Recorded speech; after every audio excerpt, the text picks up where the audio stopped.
Hi, thanks for joining me today. I'm Rudia. I run the ambassador program with Girls in Tech South Africa. Um, the name's pretty self-explanatory, Girls in Tech. We're looking to empower more women into getting involved in tech. And the point of this ambassador program is to have real conversations with real women in tech, find out what they're doing, how they got involved, and how can we use these stories to inspire more women to get involved. So with me, I have Cherith, correct me if I'm saying it wrong, Wareley. That's right.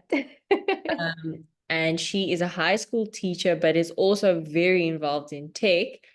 And without saying anything more, I'm going to let Cherith tell us all about that. So, Cherith, what do you do and how is it involved in tech? Awesome. Firstly, to Girls in Tech, very excited to be here. So thank you so much for the opportunity. Also very happy to be a volunteer as well. So quite excited to be able to be in the position and be part of a team that wants to propel women and young ladies in technology. And I believe that is the tide is changing around the workforce for women. And I think this is what's innovative. And so very excited to be part of that. But yes, as you mentioned, I am a high school teacher by trade, so that's my 9 to 5, and then my 5 to 9 is essentially my tech business that I have, and also my studies that's also in STEM, so in science, technology, and all of those things. So I would start off by saying that, of course, I'm a high school teacher. And in the role of the school right now, as a grade 8, someone who is in a leadership role at school, it's part of my job and part of my passion, I'd say, to be very tech advocate, to advocate for the use of tech. And I find that in many marginalized and township communities, technology is ever evolving, and I find that our township schools and marginalized schools are not in the fast track lane in terms of attaining those skills, but also the resources. And so I'm in a marginalized school. I'm in a township school for learners who are people of color. And the community itself is gang ridden. It's ridden by poverty, and it's ridden by many social ills. And I do think that technology has an element of empowerment. We can empower our learners, but I think also for the teacher, whether you've been teaching for many years, you've been teaching for 10 years or 2 years or for a year, technology plays a really significant role in how we deliver education. WCD says that we deliver quality education, and I believe that technology has the ability to do that. But I also think that it plays a really huge role in how we are developed as teachers. And then again, as a master's candidate, I'm currently doing my master's as well at the University of Pretoria. And again, in my own journey as a teacher, I discovered that there was a gap in how we again are developing teachers and using technology. And with that gap, I wanted to see how could I discuss this on an academic level. And so in my discussion and in my thesis, I'm talking around the use of technology for teacher development and exploring strategies that are available on platforms that are not just within South Africa, but then also exploring my tech business as Digitisd and what strategies are available there. And in my thesis, I'm discussing blended platforms, professional development platforms that are either blended, that are MOOCs, that are quite innovative, particularly around the Caribbean, Kenya, Pakistan, so many places that I can mention. And what I'm discussing there is around, where South Africa is in terms of developing its teachers, where it is currently and where it could be, and what is the global market doing in terms of how we look at the development sector for teachers. And part of my discovery is looking at Digitisd, which is my tech company, and looking at what strategies are available on that platform, but also what are other global markets doing as well. And then, of course, as a tech entrepreneur who's very excited about, a venture, Digitisd is essentially a digital platform that allows teachers to get access to professional development on the go. And again, this just boils down to my personal story as a high school teacher, where one, I found that what I studied at university didn't necessarily prepare me well enough for the realities of the classroom. There's so much literature on that. And I also felt that the available professional development opportunities, workshops, roadshows, whatever it might be, I also didn't feel that I was adequately prepared in that. And so I wanted to create a platform that allowed teachers to get content specific, content that is specific, but also allow them to gain access to community and support, because teaching becomes a very lonely experience. Even if you're teaching in a staff room of like 50, you still feel like you are alone. And all while providing convenience for teachers that can access this at any place, anytime. You could be in China and still access Digitisd. And the convenience about it all is currently what's happening is teachers have to go to in-person workshops, and usually they take place on a Saturday or during the week. And of course, you've come from a long day and now you've got to sit in training, and it becomes really inconvenient towards the, the mental health, the well-being of a teacher. And I wanted to create a platform that would take that into consideration. And I found that doing it in a digital space was able to fill those gaps. So that's currently my role within the tech space. It does get challenging at times, but I'm really excited to kind of see where my academic study goes with that, and see where my entrepreneurial venture basically goes with that. So yeah. No, that's really exciting. And beyond that, it's quite innovative. I think, well, it's just in my experience, what COVID really taught me was that idea of digitizing something, which I thought could only be done in person. And then the ease of doing it online was just like, wow, why didn't we not always do it this way? So that's, I really like that. But can you tell us a little bit more on, while you were studying, sort of when you thought of the idea of digitize, what kind of motivated you, and what was your key influencer in doing that? Right. So that's a great question. Man, I think it's quite a bit of things. I think as novice teachers, as we call them, younger teachers, I think, the reality shock that teachers experience as it relates to, coming fresh out of varsity, you've done your BA degree, you've done a BA and then a PGCE, and you get into the classroom, and what you've been taught theoretically is so different compared to, what you experience in the classroom. And I think that just as a concept, as something to overcome, became such a growing frustration for me. And I began looking for community, looking for support, looking for workshops, looking for opportunities that could prepare me and develop me further in that experiences. And on my personal journey as finding that, I didn't find it. I found that a lot of the workshops I was attending, it was outdated, for example. Or I found that the workshops I was attending didn't really speak to the type of learner that I had in my class. A learner that comes from, Pinelands High School compared to Mitchell's Plain will be two totally different learners, because the environments and the communities are so different, and therefore the needs are different. And so teaching becomes a very context-specific industry, and therefore how we are developed becomes very specific. And I found that I wasn't finding anything that really was helping me in my journey of being a teacher in a marginalized community. So that became the key driving force. Is I'm looking for something that I can't find and that doesn't exist. And I wanted to be able to create that. And what further also frustrated me was that I'd done so well at varsity, and we had discussed so many things at length in our classes, and yet nothing that I had studied actually prepared me well enough for the classroom. There's so many literature pieces on this that speaks about the fact that teachers go through these phases when they experience this reality shock of what classrooms are. And the third one, which is probably the most detrimental one, is the fact that teachers decide to resign. Research now suggests that 1 in 4 novice teachers within South Africa battle acute stress. 30 to 50% of our teachers within our South African context, they are exiting the workforce. And that is why we have a teacher shortage.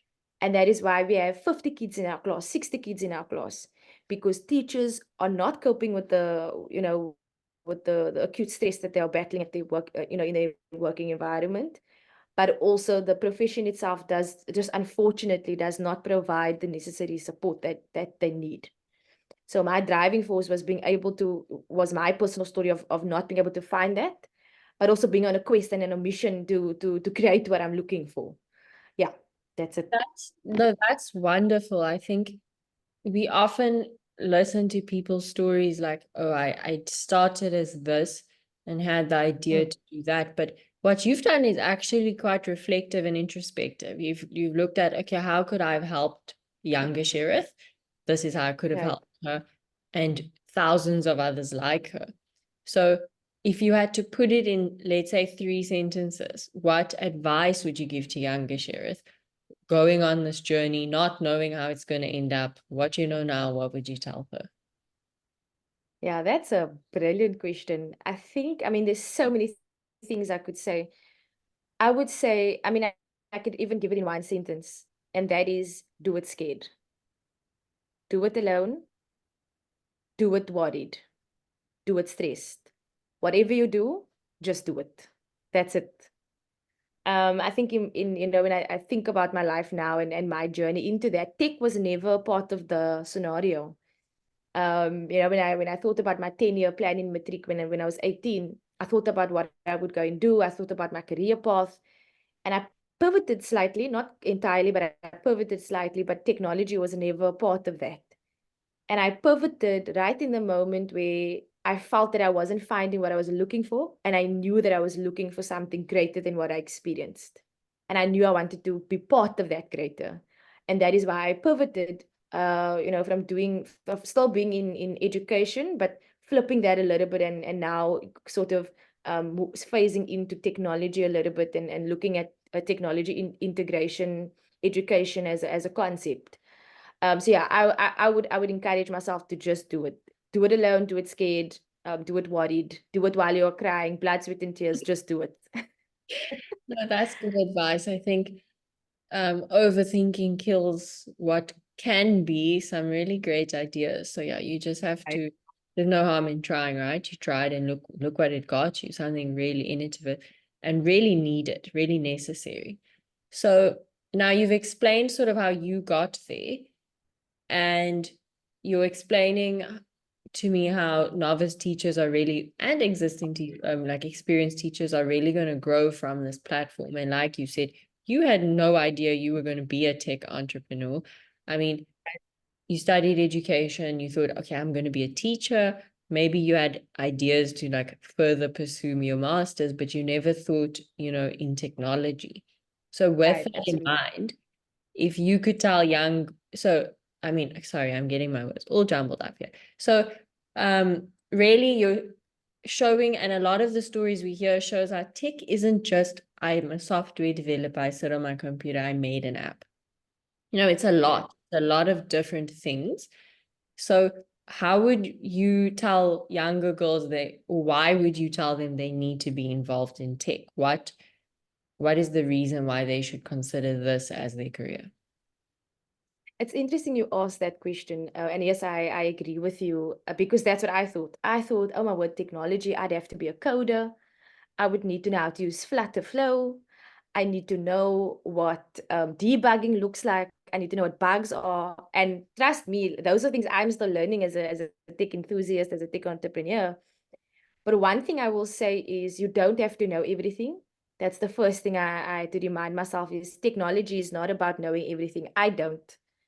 If anything, I'm having to learn from the people around me, from people like you, from girls in tech. I'm having to learn from community. Um, I would say that there are many different roles in how you can approach getting into tech. You could be a tech enthusiast, you could be a tech advocate, and I operate in all three spheres of my life simultaneously. I do it at my workplace, I do it in my business, I also do it in my studies. So I think for any, female out there that is wanting to get into this space, I would say just do it. And it's interesting you asked this question because I remember when I was also going through this sort of phase in my life where I needed to think a little bit deeper. After my honors degree, I was thinking about what am I going to do with my master's? Because master's becomes something that you specialize in. You're most likely going to do your PhD in that. And, as an academic, you would want to build a streamline and be able to build a relationship with what you are studying, right? And to me, this was such a pivotal moment because I needed to know what I was doing. I needed to know where I was going. And when I thought about technology and gosh, I got accepted. I applied for it. I got accepted, but I was still very unsure. Until I sort of like counsel about it, spoke to a few people, I went and did my checks and balances. If I choose this, where could I be? What could I do with it? If I'm not going to study what I originally was going to do, then, where would this lead me? And one thing that made technology so attractive to me was the fact that it allowed for a creative side of me to be involved. Technology, again, is ever growing. It's ever evolving. None of us know where technology is actually going. And this is, it's so multifaceted. It's technology as in whiteboards that we use at work when we do design thinking. Technology is the remote that we use for our TVs. Technology is, the operating systems they use in a hospital. So technology is such a broad term, but you can make technology your own. And for me, this is how I kind of made technology my own. And technology is something that is always growing. And what that means is because it's always growing, as the person who is involved in technology, you are always growing. So you might think, I'll just be a software developer, and you might be the CEO of the next Elon Musk company. You don't know how you'll grow. Again, we can riff off about, the financial attractiveness of the space as well. But we can also draw on some of the risk that it takes being in technology, since it is so ever growing. There's a bit of insecurity around technology and more of the stability aspect of those things. But for me, what really stood out to me was the fact that it allowed me to be a different version of myself that I really appreciated. And when I thought about my life going forward, I thought about who do I want to be in 10, 15 years time. And that's what helped me made my decision. Do I want to, follow more of a, streamlined version of my life where I could maybe study leadership and management and go and be a deputy principal and a principal? Or do I want to, follow this route of technology and not see where it leads, because of course there is stability in it, but, kind of see what I could become later on in my life. And that is what really helped me determine that. So I think for any young girl, I would say get involved in technology, get involved also in the sciences, in engineering. It's part of technology as well. Get involved in it. There is such a serious demand, and there should be a supply for that as well. So if you are a lady that's watching this, you're a young lady, you are a little girl, whatever you might be, perhaps you are in a different, career or in corporate, whatever it might be, definitely think about how you can incorporate technology on a deeper level, not just as a user of technology, but also as somebody who spearheads technology in their community. So, yeah. Well, that's some great advice. I think you're absolutely right. You don't know how you'll grow. We don't know how technology is going to grow. But one thing for certain is that while we're growing, technology is becoming more and more part of our life. So why not use it to, kind of use it on your own terms? That was actually exactly what you said. You created something on your own terms in a way that you liked technology to be. So I really like. Well, thank you for sharing, Cherith. That was really valuable and insightful, and I'm sure anyone watching it will think so as well. Awesome. I'm excited to share as well. So thank you for the opportunity as well.